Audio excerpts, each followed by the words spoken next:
This period is known as Vedic period because the study of this period is mainly based on a literature which is known as Vedic literature. वैदिक literature, और वैदिक literature में जो पहला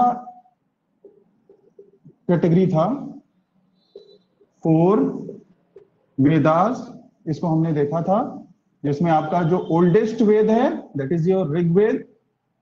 it basically contains your mantras और hymns. Then your Yajurveda which contains your rituals and sacrificial formulas. Then comes your Samved, which contains your musical notes of the mantras, and finally your Atharved, which sometimes includes your magical charms and even medicine, right? And when I am talking about the Vedic literature, ये जो Vedic literature है, एक चीज ध्यान में रखिएगा, इसका language Sanskrit है.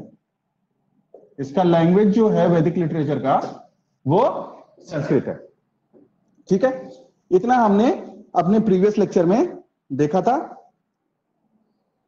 Now apart from Vedas we have a group of text known as Upanishads.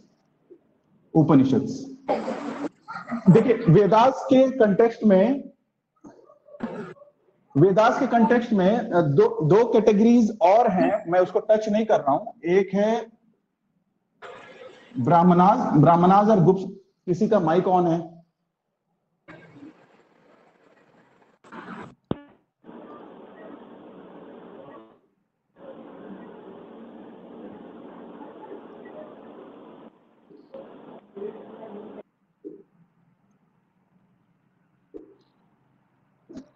Vedas का ही पार्ट है. एक है ब्राह्मणाज एंड दूसरा है Aranyaka. Aranyaka basically they are known as forest books. इतना इन डेप्थ में नहीं जा रहा हूं, बस ये बता रहा हूं कि they are also the part of Vedic literature. Brahmanas में क्या है? ब्राह्मणाज ये आप जो एक कास्ट है ब्राह्मण, उससे कंफ्यूज मत होइएगा. These are group of books. अब इसमें क्या है? इसमें वेदास का एक्सप्लेनेशन दिया हुआ है. हर एक वेद का अपना ब्राह्मण होता है, इसमें वेदास का एक्सप्लेनेशन दिया हुआ है. And end of that particular text, Veda का जो एंड है, पर्टिकुलर टेक्स्ट का जो एंड है, उस पार्ट को कहते हैं आरण्यक. आरण्यक का मतलब होता है जंगल, forest. So these books are suppose to be read in forest. They contain certain elements. इनका बिलीव था, वैदिक पीपल का बिलीव था कि they should be read in isolation, अकेली जगह पे कहीं पढ़ना चाहिए. That's why these are known as Aranyakas, which means forest books. Now another category, Vedas के बाद जो अगली कैटेगरी है वो है उपनिषद की. Vedas are 4 Upanishads. Total there are 108 Upanishads. Upanishads there are 108 Upanishads. And Upanishad का जो सब्जेक्ट है वो है फिलॉसफी. सो उपनिषद जो है ये वैदिक सिविलाइजेशन की फिलॉसफी से डील करता था. वैदिक सिविलाइजेशन की फिलॉसफी से डील करता था. और ये आपके एग्जाम में एक क्वेश्चन इस तरीके का आ सकता है कि उपनिषद में क्या दिया हुआ है. फॉर एग्जाम्पल अक्सर क्वेश्चन पूछता है, आप अपना माइक ऑफ रखिए प्लीज. एग्जाम में ये क्वेश्चन अक्सर पूछता है कि सामवेद का सब्जेक्ट मैटर क्या है? म्यूजिकल नोट्स है. या ओल्डेस्ट वेद कौन सा है? ऋग्वेद है. इसी तरीके से ये भी एक रिपीटेड क्वेश्चन है कि उपनिषद का सब्जेक्ट मैटर क्या है? इट कंटेन्स फिलॉसफी ऑफ वैदिक people. It contains philosophy of वैदिक पीपल. और इनफैक्ट आज जिसे हम हिंदुइज्म कहते हैं, उसकी भी मेजर फिलॉसफी यहीं से शुरू हो रही है, उपनिषद से ही शुरू हो रही है. ना उपनिषद में से ऑल्दो 108 उपनिषद हैं, उतनी डिटेल में जाने की जरूरत नहीं है। एक उपनिषद का बस आप अगर नाम याद रख सको, that is your Mundaka Upanishad. Mundaka Upanishad. Why this is relevant? Because एक कोट है मुंडोक उपनिषद में, सत्यमेव जयते, सत्यमेव जयते। You must be aware of this quote. आप इस कोटेशन से अवेयर होंगे। सत्यमेव जयते मीन्स सत्य की हमेशा जीत होती है। ये फिलॉसफी तो है, सत्य की हमेशा जीत होती है। Truth alone triumphs. ये कहां से लिया गया है? ये उपनिषद से लिया गया है। कौन सी उपनिषद से लिया गया है? मुंडोक उपनिषद से लिया गया है। So these are the types of questions which you can expect from this particular portion. Now, apart from that, apart from Upanishads, ये पहली कैटेगरी हो गई, ये दूसरी कैटेगरी हो गई। We have third categories which are known as Puranas. पुराण कहते हैं हम, और पुराण टोटल 18 है। पुराण टोटल कितने हैं? 18 है। एंड पुराण का जो सब्जेक्ट मैटर है, it deals with history. It deals with history. Purana, पुराना, पुराना मतलब ओल्ड, पुराना मतलब ओल्ड। तो हिस्ट्री में हम यूजुअली अपने पास्ट को ही तो देखते हैं, right? So you have to remember कि पुराण की जो क्वांटिटी है टोटल 18 है, एंड इनका सब्जेक्ट मैटर क्या है? हिस्ट्री। डिफरेंट डायनेस्टीज की हिस्ट्री इसमें दी हुई है पुराण में। इसके बाद जो लास्ट कैटेगरी है वैदिक लिटरेचर का, दैट इंक्लूड्स योर इपिक्स। और आप सभी को मालूम है इपिक्स दो हैं, एक है महाभारत और दूसरा है Ramayana. Mahabharata and Ramayana. And in fact Mahabharata का नाम जो है, इट वॉज जय संहिता। जय संहिता। एंड रामायण का जो नाम है, इट इज आदि Kavya. Adi Kavya. As far as Mahabharata is concerned, Mahabharata was written by Ved व्यास।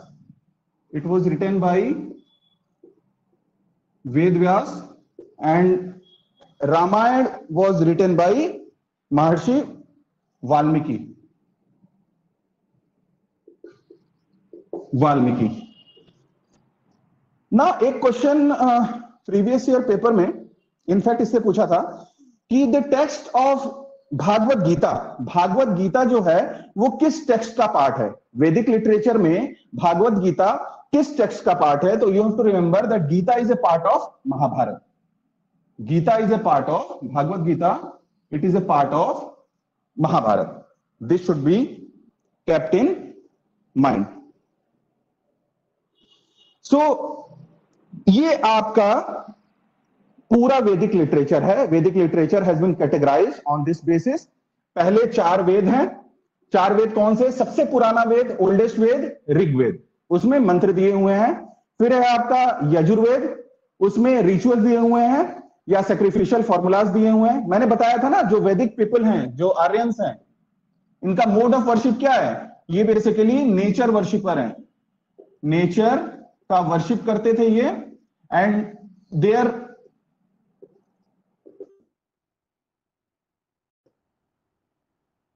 करते थे वो।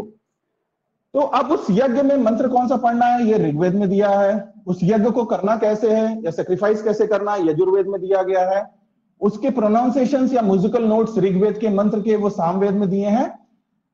Since these 3 Vedas are coherent या एक दूसरे से जुड़े हुए हैं, that's why these are known as Trived और ट्राई ऑफ वेदास। ठीक है। फिर finally last one is Atharvaveda. Now we talked about Upanishad. Upanishad is a book of philosophy. Philosophy की बुक है, टोटल 108 है। उनमें से मैं सिर्फ एक का नाम आपको याद रखने के लिए बोला, मुंडोक उपनिषद, बिकॉज ये एक बहुत फेमस कोट कंटेन करता है, सत्यमेव जयते।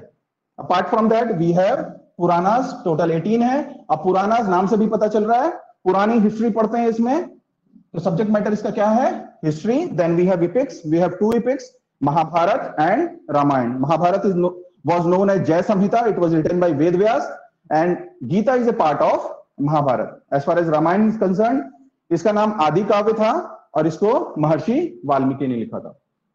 ये है आपका वैदिक लिटरेचर। अब इस वैदिक पीरियड के इंपॉर्टेंट फीचर्स क्या थे? वैदिक पीरियड के इंपॉर्टेंट फीचर्स क्या थे, इससे भी क्वेश्चन बन जाता है। फॉर एग्जाम्पल, मैंने हरप्पन पीपल के बारे में बताया था कि Harappan civilisation was the first urban civilisation, है ना।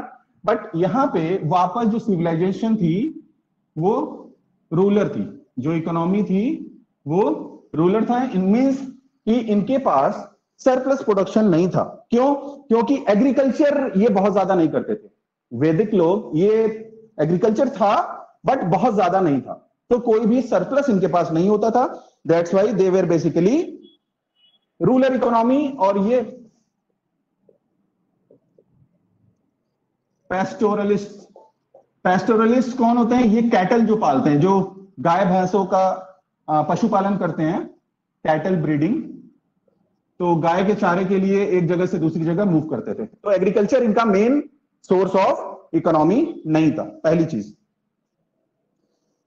दूसरी चीज, अभी मैंने बताया कि ये नेचर की वर्शिप करते थे, नेचर वर्शिप करते थे। But one thing should be kept in mind, there were no temples. Temples नहीं था। इनका मोड ऑफ वर्शिप क्या था? Yajna and sacrifice, yajna and sacrifice. ठीक है। तीसरा कि सिंस ये रूरल इकोनॉमी है तो इसमें डिफरेंसेस बहुत ज्यादा नहीं थे। वैदिक पीरियड में अगर हम सोशल स्टेटस देखें तो status of women was good, status of women was good. और ग्रेजुअली इस पीरियड के बाद से लेटर वैदिक पीरियड में जाते जाते विमेन की स्टेटस डिक्लाइन करना शुरू हो जाता है। बट अगर इन जनरल हम वैदिक पीरियड की बात करें तो status of women was good. अब ये कैसे पता चलता है? No child marriage, child marriage का एविडेंस हमें इस पीरियड से नहीं मिल रहा है, उतना प्रिविलेंट नहीं था।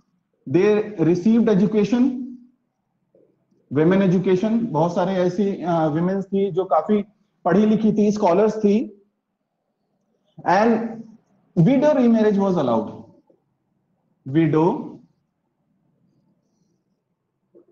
Remarriage was permitted.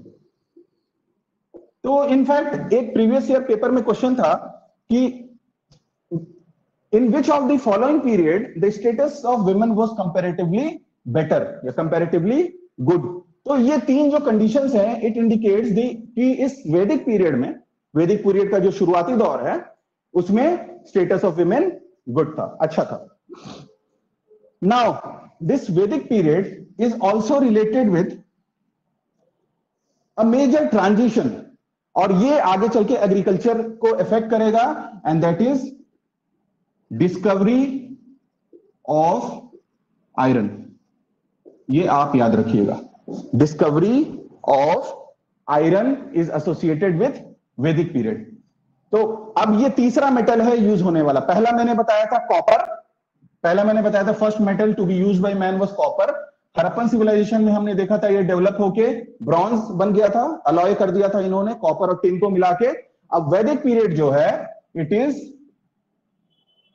Related with the discovery of iron. ये तीसरा मेटल है जो कि एग्रीकल्चर से रिलेटेड है और इकोनॉमी को इफेक्ट करेगा आगे चल के। ठीक है। इसके बाद ये जो पीरियड है this is also associated with development of वर्ण सिस्टम, वर्ण सिस्टम। अब ये वर्ण सिस्टम क्या है? Society was divided into 4 fold.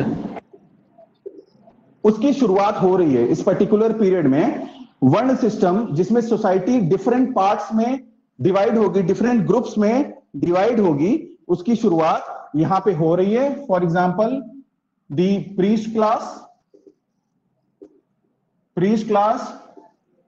Ruler class,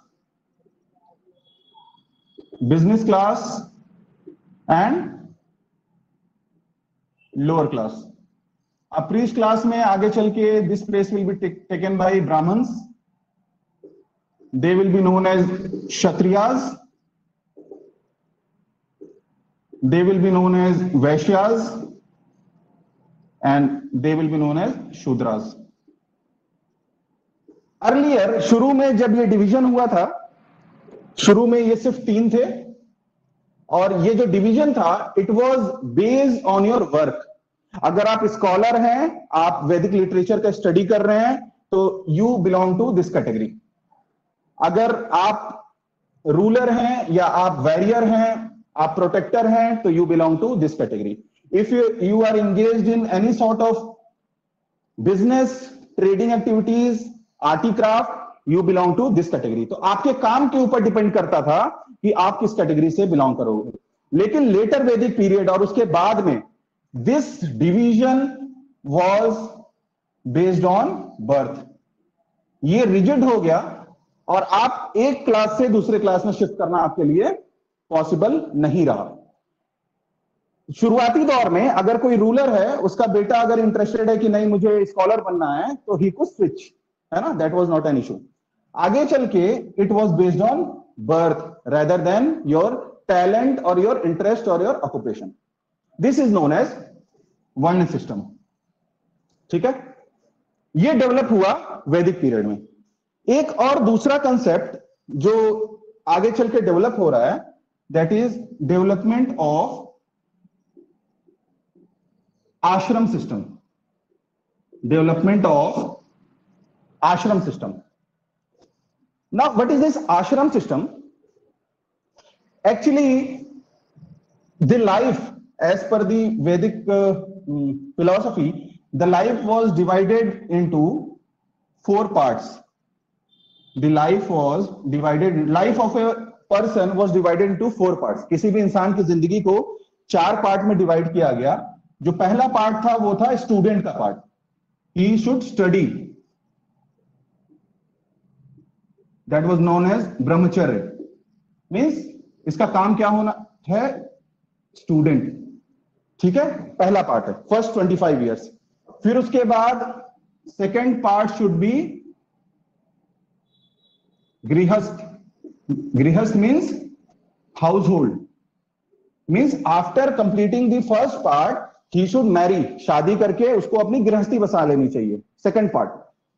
the third part was vanaprastha. After he has completed his obligations, अपनी जिंदगी की जो जिम्मेदारियां हैं उससे एक बार वो फ्री हो जाए, तो फिर उसको खुद को इस दुनिया से थोड़ा डिटैच करना चाहिए. इस दुनिया की जो मोह माया है उससे डिटैच करना चाहिए. एंड ही शुड बेसिकली, वनप्रस्थ का मतलब ये होता है कि किसी आइसोलेशन में जाके सोचे, अपने लाइफ को रिफ्लेक्ट करे और इन चीजों से अपना मन हटाए. So he should enter into the next phase, जहां पे वो दुनिया की चीजों से हटके अब दूसरी चीजों के बारे में सोचे, उसके बारे में डिसाइड करे, मेडिटेट करे. And finally the last part was sannyas. The last part was संन्यास.